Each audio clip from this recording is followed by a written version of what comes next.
Bonjour, je suis le docteur Thierry Azout et pendant quelques minutes, je vais vous parler des laitages. Alors, laitage, mythe, santé, réalité.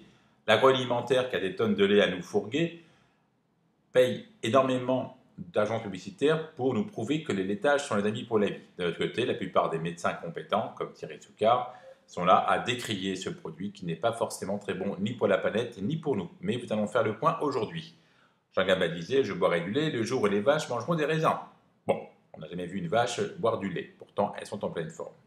Parlons d'abord des protéines. Qu'est-ce que la protéine? Eh bien, c'est la brique du corps. Elles ont une durée de vie limitée et donc on doit constamment les renouveler.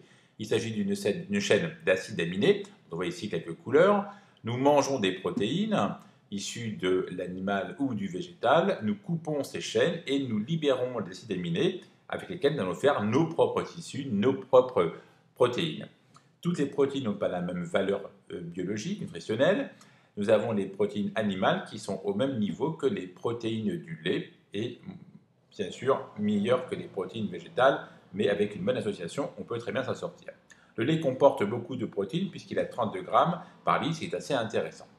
Alors, premier produit à éviter comme la gangrène, c'est le fromage blanc.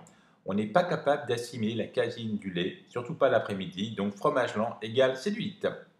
Mesdames, regardez autour de vous, faites le point sur les copines qui ont la cellulite et celles qui consomment des tonnes de fromage blanc, surtout à l'époque où M. Ducon a parlé de ce produit qui était soi-disant miracle. Ensuite, regardez bien ce qui est marqué sur les paquets, car la publicité est bien sûr mensongère. Quand vous regardez un fromage blanc à 20%, eh bien, il correspond tout simplement à autant de gras qu'un yaourt au lait entier, et que l'un, il s'agit d'un produit fermenté et pas l'autre, donc on parle de pois sec ou de pois mouillé. Encore une fois, publicité mensongère. L'appellation yaourt ou yogourt nécessite forcément que le laitage ait été prédigéré par des levures, des pré et des probiotiques qui seront présents aussi dans votre assiette, puis dans votre corps et vont avoir des effets bénéfiques très importants. C'est ce qu'on appelle le microbiote. Donc consommez, si vous voulez, des vrais yaourts. Il faut que sur le pot, il y ait marqué le mot yaourt ou yogourt. Et si vous êtes un peu fragile, consommez plutôt des produits du lait de brebis. Car dans le lait de vache, vous avez 3 facteurs de croissance qui, depuis que le lait ne bout plus à la maison le matin, sont présents dans votre assiette et donc vont vous faire devenir aussi gros que des vaches, puisque le veau qui naît à 40 kg en fait 400 à 1 an. Donc consommez plutôt des produits laitiers qui n'ont pas été UHT. Les produits UHT sont simplement UHT à la poubelle. Donc un vrai yaourt possède des éléments intéressants, possède de lactose qui est le lait, ainsi que de lactase qui est l'enzyme qui le coupe, et permet grâce à la vitamine D qui contient de fixer le calcium. Ceci dit, le calcium des laitages n'est absorbé qu'à 20%, alors que le calcium des végétaux est absorbé à 80%. On n'a jamais vu une jument ou une vache avoir de l'ostéoporose, que sais-je. La protéine du petit lait est une des mieux assimilées. Du reste, les sportifs utilisent le whey, qui est ni plus ni moins que cette protéine. Il s'agit en fait de l'eau qu'il y a en bas de ce fromage, de cette faisselle. Donc, consommer éventuellement de la faisselle, pourquoi pas, c'est assez intéressant. Et ça permet d'augmenter la sensibilité à l'insuline. Alors, dans un yaourt au lait entier, il y a 3,4% de matière grasse, mais certains peuvent aller jusqu'à 10% quand ils ont été mélangés à la crème pour avoir une meilleure texture ou plaire aux enfants. Méfiance. Quant au cholestérol, pareil, il varie de 7 à 12 mg. Évidemment, ça c'est encore l'agroalimentaire. Dois-je manger un 0%? Eh bien non, il n'y a que 10 calories d'écart entre les yaourts normales et les 0%. Et ces 10 calories sont la vitamine D, qui sert à faire entrer les 20% de calcium du yaourt dans votre corps. Donc c'est dommage d'enlever cette vitamine D et de la prendre après en comprimé. Les glucides, le normal c'est 7%. Dès qu'on est aux fruits, on monte jusqu'à 18%, soit 144 calories par pot. Arrêtez d'utiliser des produits chimiques, des colorants, des arômes artificiels.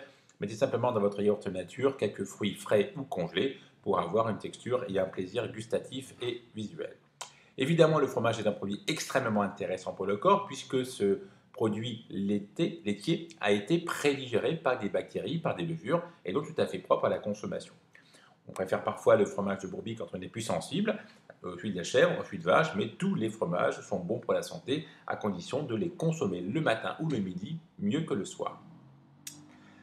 Prenons par exemple un yaourt nature. Pour le rendre joli et agréable, on va le démouler façon château de sable avec ici quelques pétales de châtaigne, quelques fruits rouges, des fruits secs et l'affaire est faite.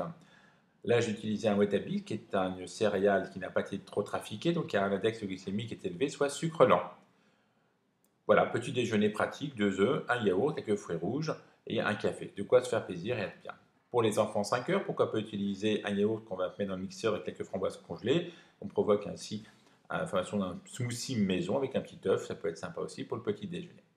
Parlons maintenant de l'étiquetage qui a été refusé par l'Europe par les pressions de l'agroalimentaire. On pensait avoir 5 lettres et 5 couleurs. Malheureusement, ce n'est fait qu'en Angleterre au jour d'aujourd'hui. Mais heureusement, nous avons une façon de contrarier ça.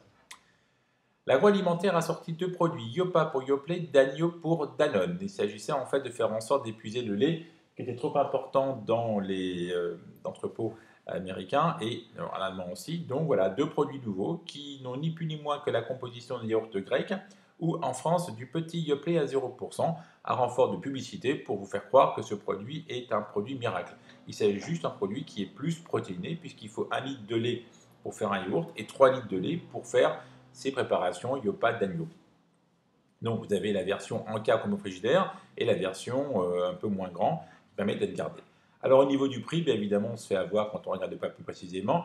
Pour la même composition, le petit Yoplait 0% est à 2,37 € le kilo, 6 € pour le Danio et 5 € pour le Yopa.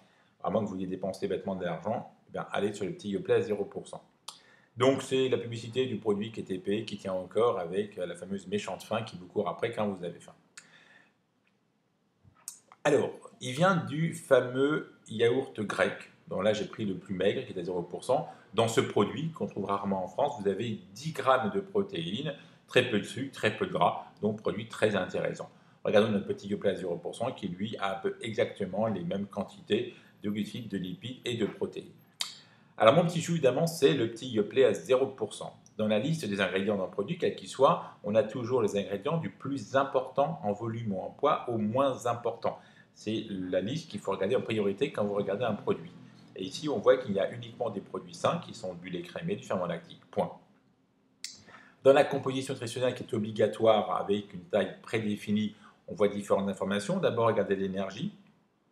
Ayez l'habitude de regarder pour 100 grammes. Comme ça, vous aurez un effet comparatif par rapport aux autres produits. Le chocolat se promène à 600 calories, par exemple. Ensuite, vous avez la case matière grasse, donc grasse saturée. En fait, il faut lire dont mauvais gras dans votre tête. C'est en fait les mauvais gras qu'il y a. Puis, il y avait les glucides dont sucre, pareil, c'est dont mauvais sucre, quels que soient les produits, que ce soit des gâteaux ou des produits laitiers. Et puis, les fibres, il nous faut 30 grammes de fibres par jour. Et en dernier, nous avons les protéines qui, là, caracolent tranquillement à quasiment 10 grammes de protéines pour 100 grammes. Donc, produit pas gras, peu sucré et riche en protéines. Alors, intéressons-nous maintenant aux différents produits sortis. Les premiers sortis, c'était le Danio Nature, qui n'a pas eu une grande presse, donc ils ont fini par le sortir avec des coulis de fruits à l'intérieur. Quand on compare, on est plus calories, plus gras, aussi sucré, et à peu près pareil en protéines. Mais comme ça ne marchait pas, ils ont sorti les produits avec des fruits à l'intérieur. Enfin, quand on dit fruits, il faut regarder la composition. Il y a Cartagena, gomme goire, akène de fraise, ça c'est le petit grain qui est autour, jus de carotte pour faire de la couleur, et arôme naturel. Alors, arôme naturel, ça veut dire produit chimique. Sinon, il y aurait marqué extrait naturel de. Voilà, donc à tous ces produits chimiques, vous avez la chance d'avoir un produit qui est censé être avec un goût fraise. Quand je regarde un petit peu, je vois nulle part le mot fraise. Bizarre. Comme dirait Jean-Pierre Coff, c'est de la merde. Regardons les calories maintenant. Eh bien, au niveau des protéines, on est quasi pareil, on a un peu monté. Par contre, au niveau du glucide, là, c'est carrément l'apothéose. On est passé de 3 à 17. Chouette, bravo ceux qui mangent ça. Après, il y a eu celui qui était aux fruits un peu violets, c'est la mode en ce moment. Alors pareil, on dit que dedans, il y a de la myrtille ou en deux choses. On commence à voir apparaître des additifs, tous les E sont achetés à la poubelle.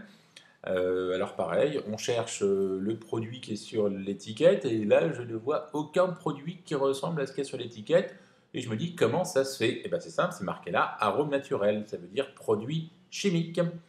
Comparaison, on a baissé les protéines, tiens c'est marrant, puis là on a carrément monté le gras et le sucre, tout va bien, on va prendre du poids.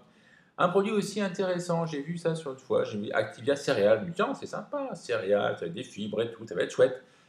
Liste d'ingrédients qui commence de plus en plus à gonfler. Alors là, on met des œufs partout, allons-y, on est content.